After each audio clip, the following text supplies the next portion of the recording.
Olympic games উপলক্ষে প্যারিসে বাংলাদেশের নোবেলজয়ী ডক্টর মোহাম্মদ ইউনূসের নামে চত্বর উদ্বোধন করা হয়েছে।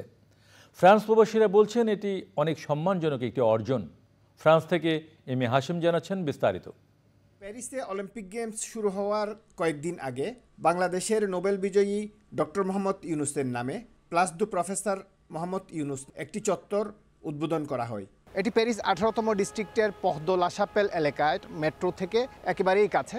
ডক্টর মোহাম্মদ ইউনূসের নামের সাথে এখানে দেখতে পাচ্ছেন বাংলাদেশের নামটিও লেখা রয়েছে। এখানে বাংলাদেশের অর্থনীতিবিদ, শান্তিতে নোবেল পদক বিজয়ী কথাটি লেখা রয়েছে। প্যারিসের বিভিন্ন স্থান, রোড বা স্থাপনাগুলোর নাম সাধারণত করা হয়ে থাকে কবি, সাহিত্যিক এবং বিশিষ্ট ব্যক্তিবর্গদের নামে, বিশ্বযুদ্ধের ঘটনাবহুল তারিখ বা শহীদদের নামানুসারে। তবে এসব নামকরণ করা হয় সাধারণত সেসব ব্যক্তিদের মৃত্যুর পরে। এক্ষেত্রে ডক্টর মোহাম্মদ ইউনূস একজন ভাগ্যবান ব্যক্তি যে তিনি জীবিতকালে ওনার নামে একটি স্থায়ী চত্বরের উদ্বোধন করে যেতে পারলেন।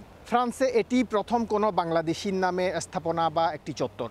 ডক্টর ইউনূসের নামে এই চত্বরটি উদ্বোধন হওয়ায় প্যারিসের বিশিষ্ট ব্যক্তিরা প্যারিসের মেয়র আন হিদালগোকে ধন্যবাদ জানিয়েছেন, যেহেতু ডক্টর ইউনূস এই অলিম্পিক গেমসের পিছনে নিবিড়ভাবে কাজ করেছেন বেশ কয়েক বছর ধরেই। এছাড়া ডক্টর ইউনূসের দর্শনের ভিত্তিতে তৈরি হয় প্যারিসের অলিম্পিক ভিলেজ। প্যারিস অলিম্পিক গেমসের সাথে সামাজিক ব্যবসার একটি সম্পর্কও রয়েছে।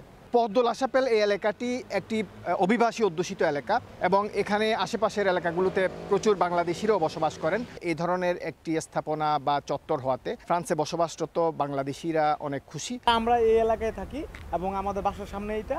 ডক্টর ইউনূস হচ্ছে এমন একজন ব্যক্তিত্ব যেটা সারা বাঙালি, সারা বিশ্ব তাকে চিনে। তো আমাদের জন্য এটা খুবই গর্বের বিষয়।